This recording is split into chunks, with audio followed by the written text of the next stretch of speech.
Welcome to the Medlock Post, the all-American program where we educate, entertain, enlighten, and empower. I'm your host, Richard G. Medlock. At the Medlock Post, we understand that we, the people, are one nation under God. Welcome to the debut on rumble.com.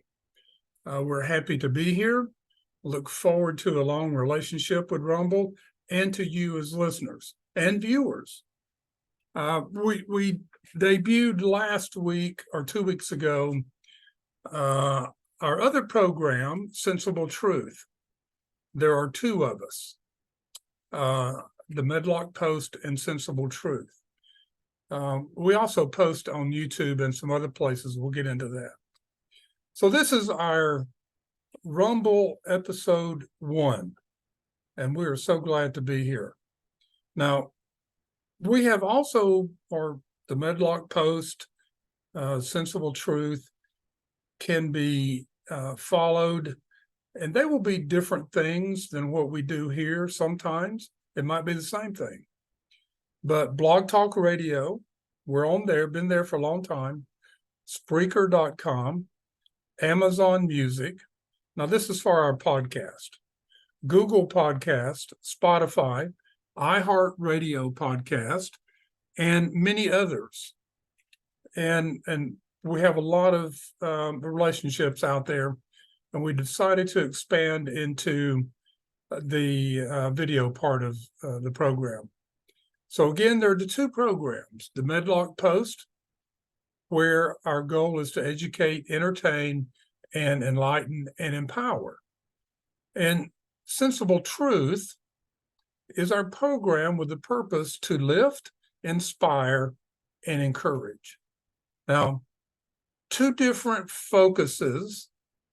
Sensible Truth is inspirational stories, uplifting, encouraging, no politics, nothing. It's just really good, uplifting things about the truth. And we'll just try to bring you the truth there that will lift you up.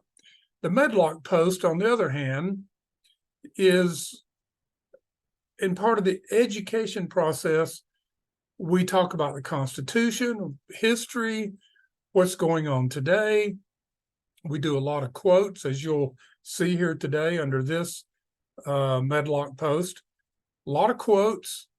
We try to talk about the principles that are involved with the Constitution, Declaration, and other aspects of American life and history and other things. We talk a lot about Cicero and John Locke, which we're going to talk about John Locke today. So follow us. Happy to have you with us. If you like us, share us with your friends and neighbors. So let me start by just a little introduction about who I am, Richard G. Medlock. As you can tell from my background, I'm a patriotic American. And my allegiances lie in the following order: God, family, and country. I am a constitutional loyalist. Now you're saying, well, wait a minute, what's the difference between a loyalist or conservative or whatever else they're called? Well, a loyalist is one that follows the teachings and understandings of the founding fathers and how they put the Constitution together. What were their meanings? What were their understandings? What brought about a document, not only the Declaration of Independence, but the Constitution that created this great land. I pledge allegiance to the flag of the United States of America. I stand when the Star-Spangled Banner is played. Yes, I fly the flag at my home every day, weather permitting. I love America, and I love all that its citizens have achieved since the founding of this great land. This is a land of opportunity if one is willing to take advantage of the gift that has been given to this land. And that gift is the right to life, liberty, and the pursuit of happiness. Those were God's gifts to us. No one else gave us those things. So let this be the cry of we the people to rekindle that flame of American patriotism in our hearts, our minds, and our souls. Let our voices be heard like the roaring of lions.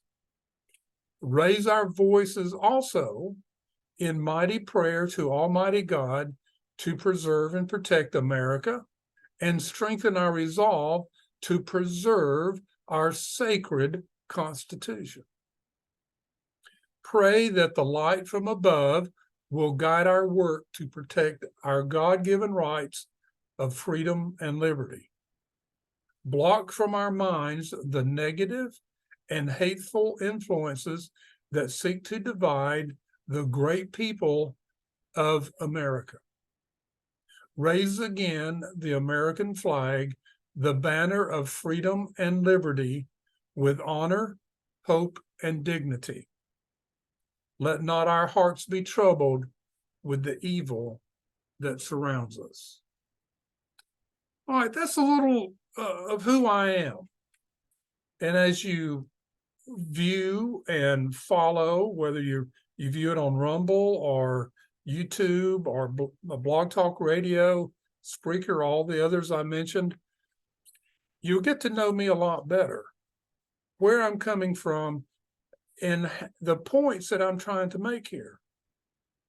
Now, I don't necessarily get into the day-to-day happenings of what's going on, but I'm going to touch on a couple of things today because I think it's important, and to help you understand what I'm looking at and how it relates to you.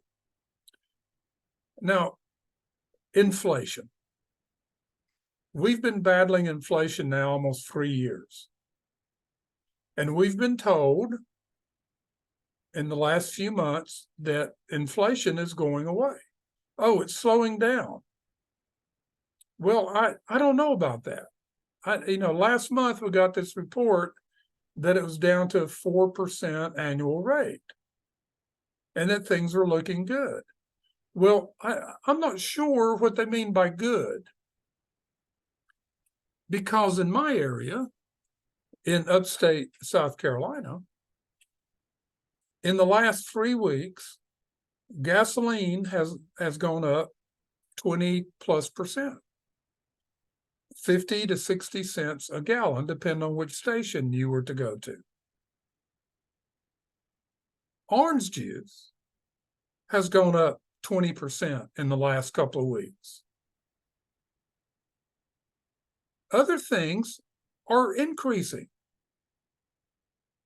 We're not seeing these things decrease like they're telling us. So, and we have to question how they come up with these numbers. All right, so inflation, it's still out there. You and I know it. You and I, our families, have had to stop buying things because the prices went up too high, even at Costco and Sam's. There are some items at Costco, not their items, that literally doubled in price. And one went from $15 to $32. It was an item we bought all the time. Not anymore. So this is how we're trying to cope. And the report that came out yesterday was personal credit cards is now over $1 trillion. Personal credit cards. And it keeps growing. People have turned to their credit cards just to eat. I've talked to people. Listen, I go to the store, I have to use my credit card. All right, another item here. Saturday night, in Columbia, South Carolina, the capital of the state, Trump spoke at a gathering. Now, this was not a big outdoor event. This was a private gathering. There were about 1,300, 1,500 people there. It was pretty special. Kind of probably the power brokers in South Carolina. Now, if you were to go to the media or do a web search, and I've done this, all you will come up with is that he talked about his indictments. Well, ladies and gentlemen, that would be wrong. It's amazing. Nobody, only one person has talked about this, and that's Larry Kudlow on his show on Fox Business at 4 Eastern. And he talked about this and gave the numbers. Trump spent 90% of the time comparing his economic achievements with Biden's economic achievements. And folks, there's no comparison. That's why it is not being reported in the media, period. Not even in the local newspapers in Columbia. I pulled them up. Just a couple of paragraphs about him being there, and he talked about the indictments and how bad they are, da, da, da.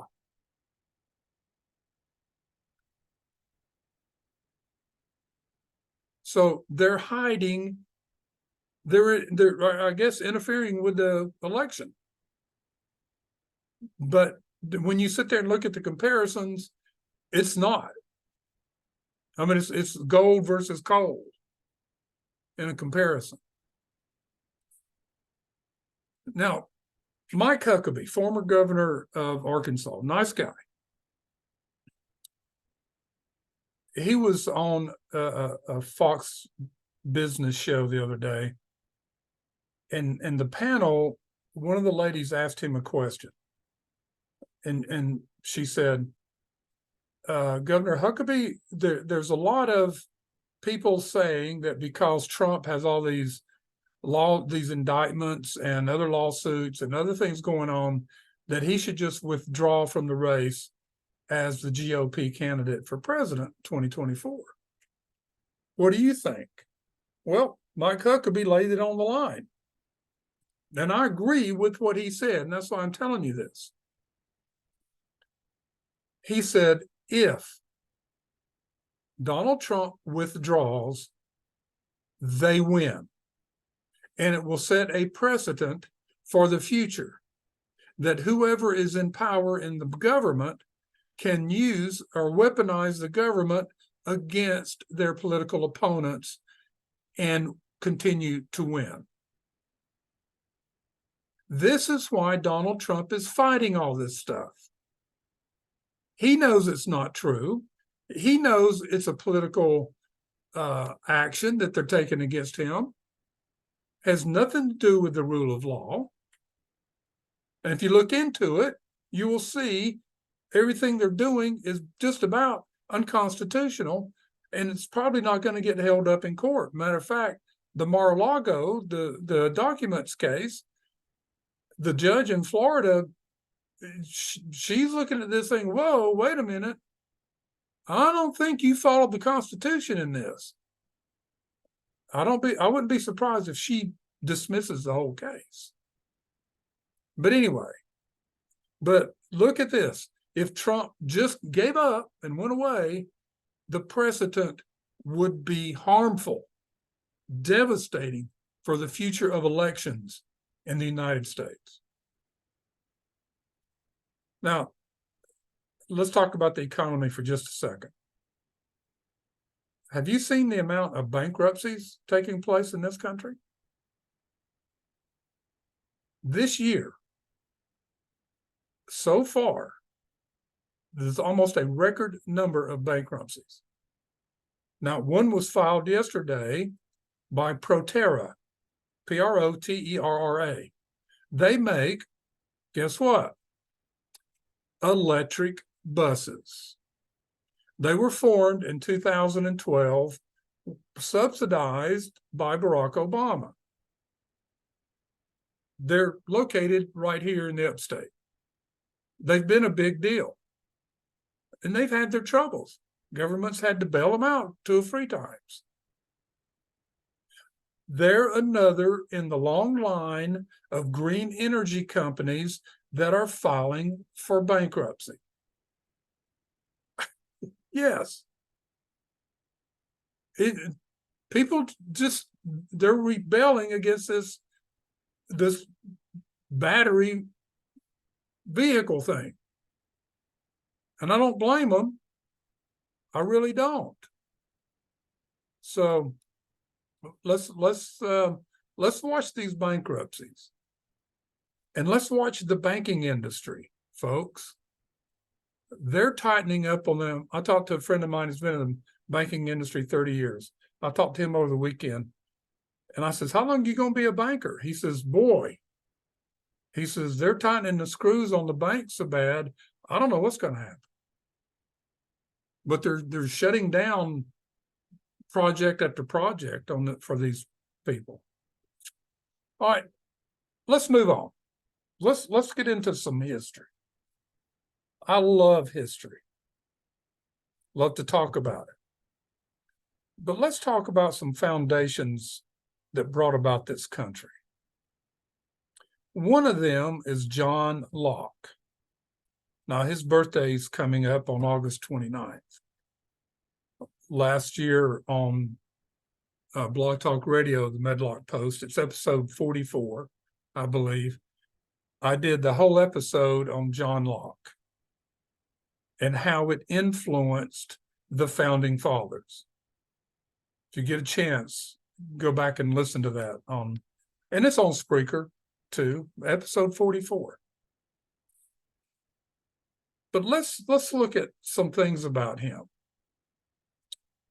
The very year Algernon Sidney was beheaded, John Locke fled from England to Holland, where he could stay, so the same thing wouldn't happen to him that happened to Algernon Sidney. They were good friends. They believed the same philosophies about government. They were against the king or queen of monarchy, that the power should be in the people. So he went to a safer distance in Holland and stayed there and let the revolution take place, which he kind of helped start. The Glorious Revolution is what they called it. Now, when that was over, Locke returned from Holland on the same boat as the new queen, Queen Mary. And then in 1890, he published his 2 famous essays on the original extent and the end of civil government. In the second essay, he wrote this, quote, "In all lawful governments, the designation of the persons who are to bear rule being as natural and necessary a part as the form of the government itself, and that which had its establishment originally from the people, all commonwealths, therefore, with the form of government established, have rules also of appointing and conveying the right to those who are to have any share in the public authority." So basically, the leaders get the power from the people.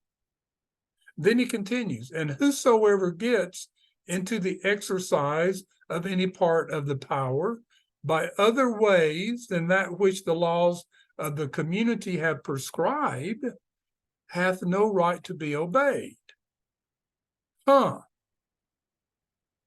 So if you come in on a coup or some other takeover, or you steal an election, you don't have any power. Continuing with John Locke, "Though the form of the Commonwealth be still preserved, since he is not the person the laws have appointed, and consequently not the person the people have consented to. Nor can any such an usurper or any deriving from him ever have a title till the people are both at liberty to consent and have actually consented to allow and confirm in him the power he hath till then usurped. I know that was lengthy, but basically, if the people did not give you the power to rule, you are not a ruler. You have no power. Now, what did the view of the American founders, how did they look at this?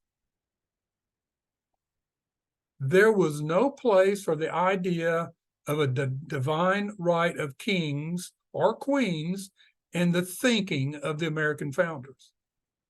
They subscribed to the concept that rulers are servants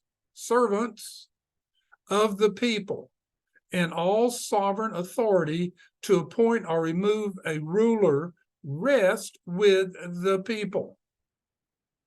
They pointed out how this had been so with the Anglo-Saxons from the beginning, back to John Locke's time.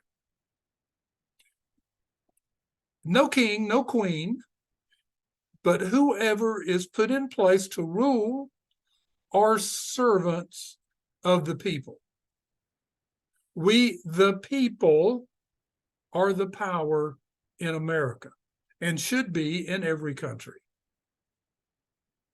Now, continuing with this, the founders were well acquainted with the vexations resulting from an abusive autocratic government which had imposed injuries on the American colonists for 13 years in violation of the English Constitution. Here we go again. The government in power is violating their own Constitution. Huh? Does that ring a bell, folks? Could be happening today, couldn't it? Think so. Thomas Jefferson's words in the Declaration of Independence emphasized the feelings of the American people when he wrote, quote, "Prudence, indeed, will dictate that governments long established should not be changed for light and transient causes. And accordingly, all experience has shown that mankind are more disposed to suffer while evils are sufferable than to right themselves by abolishing the forms to which they are accustomed. But when a long train of abuses and usurpations pursuing invariably the same object evinces a design to reduce them under absolute despotism, it is their right, it is their duty to throw off such government and to provide new guards for their future security," unquote. Now, folks, that's right from the Declaration of Independence. And he's telling us, number one, people, you get caught up in this and you don't want to fight back. You want to suffer from the evils being done, but you don't want to do anything about it. But our founding fathers convinced enough people to do something about it that the United States was created. Thereby, we had a revolution and drove off the scoundrels from England. Now, I know many people from England, they're not scoundrels, but back then they were scoundrels. So what is our duty, our right? We're to throw off this government, but let's put that in a picture here. Are we to just throw away the Constitution and start over? No. We're to take those in power and get them out and put the Constitution back in its place, the rule of law in its place, freedom of speech, and freedom of religion, and so forth, put it all back in its place. Can we do that? That's the question, isn't it? Yes, we can. All right. Once again, we find John Locke setting forth the same doctrine in his classical second essay concerning civil government. Quote, "The reason why men enter into society is the preservation of their property." Right? Therefore, when the legislators endeavor to take away and destroy the property of the people, or to reduce them to slavery under arbitrary power, they, the officials of government, put themselves in a state of war with the people, who are thereupon absolved from any further obedience and are left to the common refuge which God hath provided for all men against force and violence. Continuing, whensoever, therefore, the legislative shall transgress this fundamental rule of society, and either by ambition, fear, folly, or corruption, endeavor to grasp themselves or put into the hands of any other an absolute power over the lives, liberties, and estates of the people, by this branch of trust, they, the government officials, forfeit the power the people had put in their hands. And it devolves to the people, who have a right to resume their original liberty and provide for their own safety and security. I know that's a lot to take in. It's powerful. And Thomas Jefferson and George Washington and Benjamin Franklin and Samuel Adams and John Adams, all of them understood this. Alexander Hamilton, they understood this. They studied John Locke. They studied Cicero, Aristotle, Montesquieu. They understood what it took to have a free country. So let's go back and look at this for just a second. Some of these words he used in here. That when the legislators or government start taking away our property, our rights, and put us under some type of slavery, they're at war with we the people.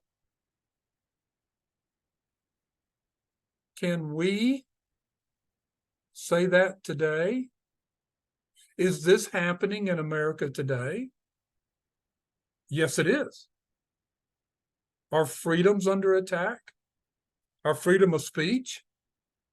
Our freedom of religion? All these things are under attack. Are they trying to take our property away? They are.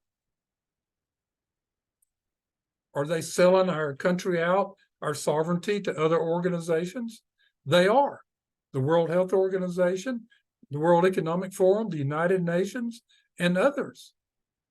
They're trying to give our sovereignty away to them, but they have no constitutional authority to do that.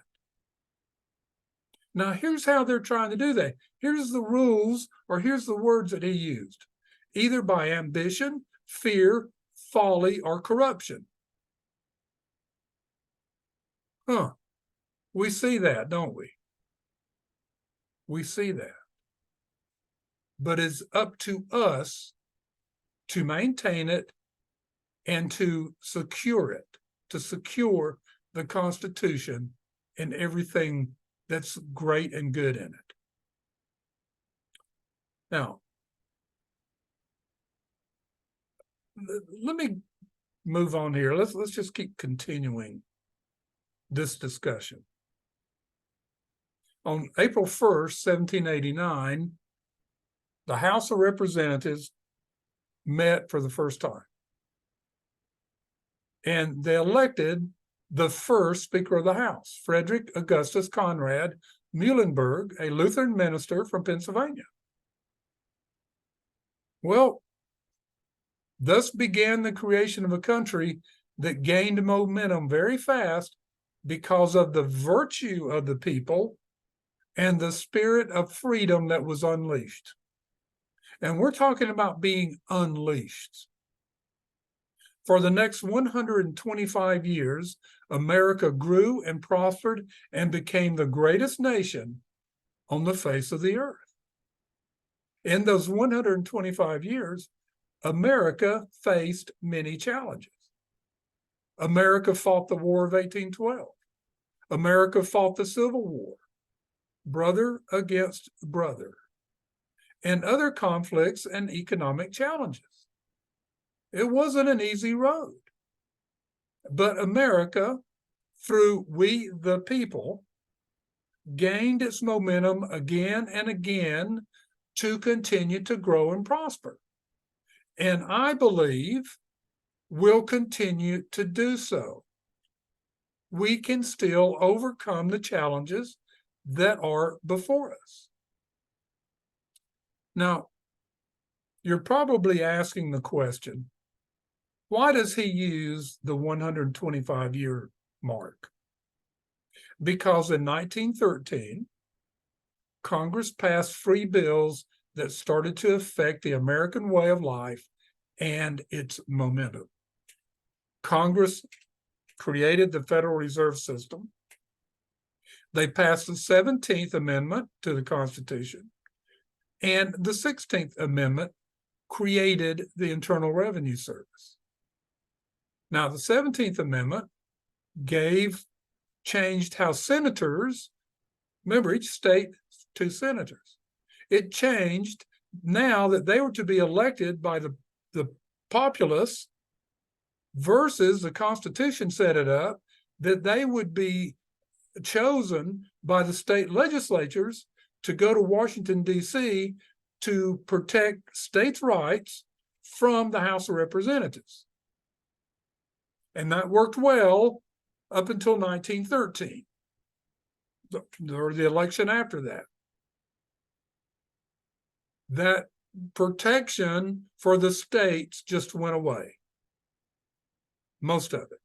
And we have seen what those 3 acts have cost America. So with this short history lesson, it leads me to ask the question, one of 2 questions. What can we do to regain America's momentum? Now, I think we'll all agree that in the last 20 plus months, America has lost some of its momentum. And we might add, here's the other question. What can we do, you and I, we the people, do to regain our patriotic momentum? So 2 things, America's momentum and patriotic momentum. We need to pick them up. George Washington said this, the general government can never be in danger of degenerating into a despotic or oppressive form so long as there shall remain any virtue in the body of the people. Virtue. This is what was established in the colonies so that by the time that they were ready to write the Declaration of Independence, the people had created a virtuous society that would become self-governing. They worked many years to get there, and in 1776, they were ready. Henceforth, the Declaration of Independence. We are capable of being a self-governing society and a self-governing country. Samuel Adams added to that, if we would most truly enjoy the gift of heaven, let us become a virtuous people, then shall we both deserve and enjoy it. But on the other hand, he says, if we are universally vicious and debauched in our manners, though the form of our Constitution carries the face of the most exalted freedom, we shall in reality be the most abject slaves. So Samuel Adams painted both sides of the picture. If we remain virtuous, we deserve the blessings of heaven. If we're vicious and debauched, we become slaves to those things and to what could happen, a bad government. So let's talk about virtue for a minute. Virtue in the minds of the founding fathers meant placing the interest of country before the interest of self. Now, yeah, you want to take care of yourself. You want to do your own industry. And this is what they talked about. They named some things: frugality, industry, temperance, and good moral character were essential characteristics to maintain the spirit of unity and solidarity among the nation. The founding fathers recognized that the fact that there could be no republic without virtue. They further understood that developing self-discipline leads to self-mastery, which leads to self-governance. Self-governance. Responsibility for myself, my family, my business. I accept accountability.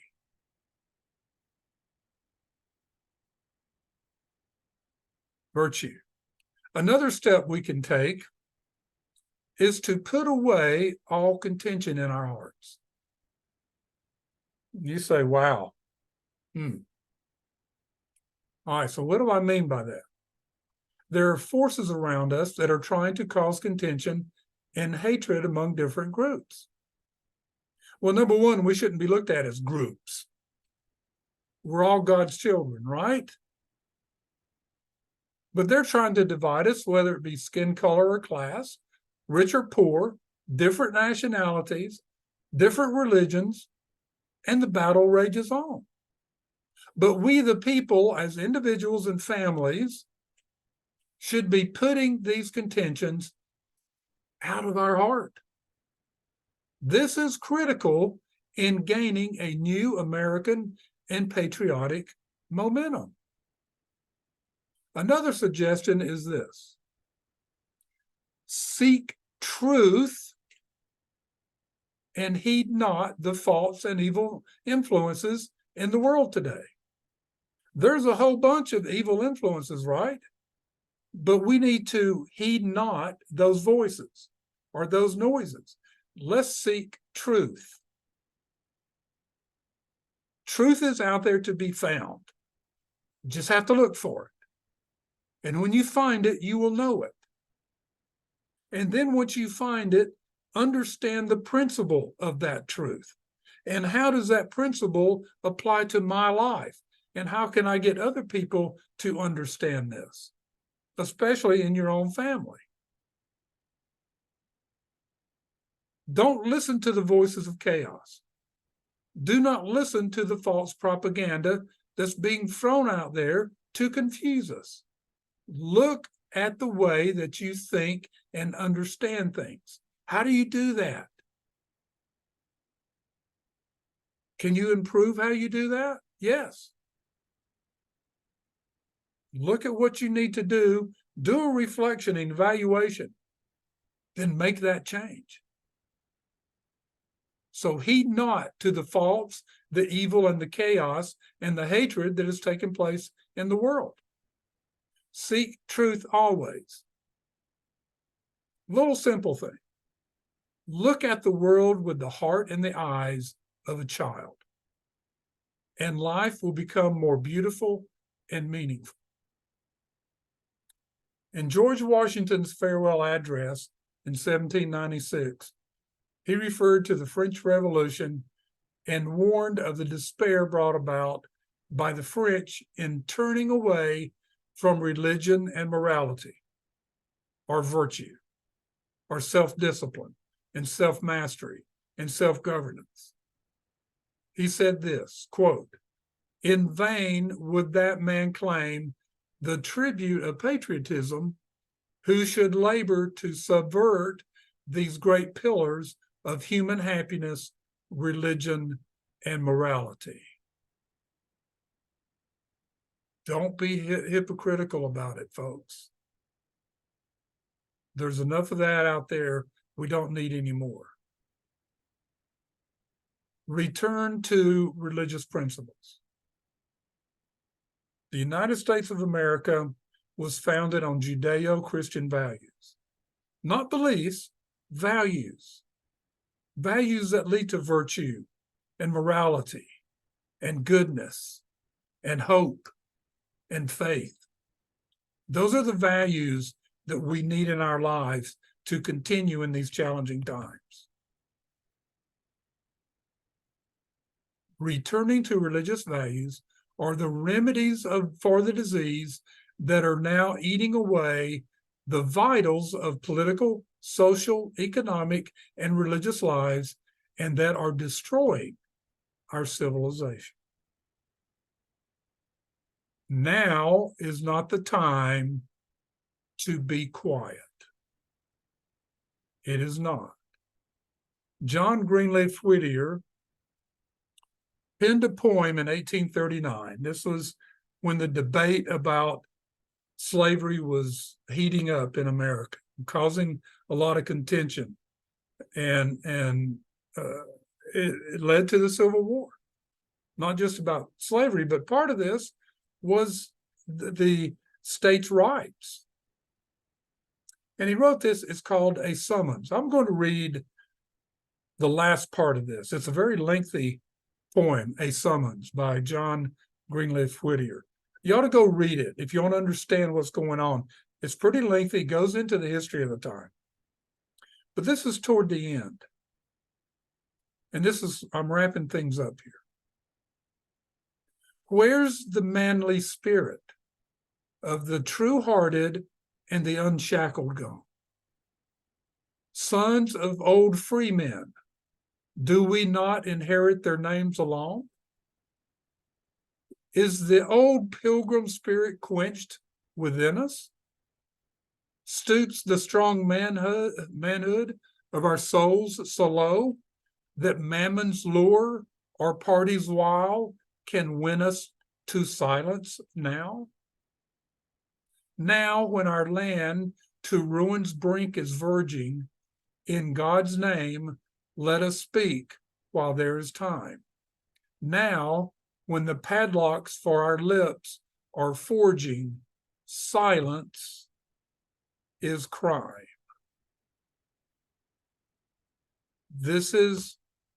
He's telling Americans to speak up against the wrongs that are happening. At that time, slavery was a wrong. It's always a wrong.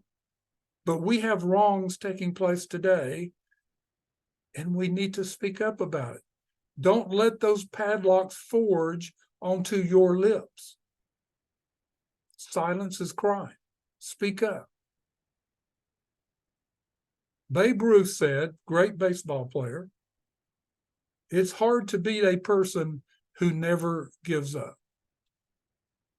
Folks, never, never give up on America. We at the Medlock Post ask for your support and commitment to do your part to regain the American momentum and our patriotic momentum.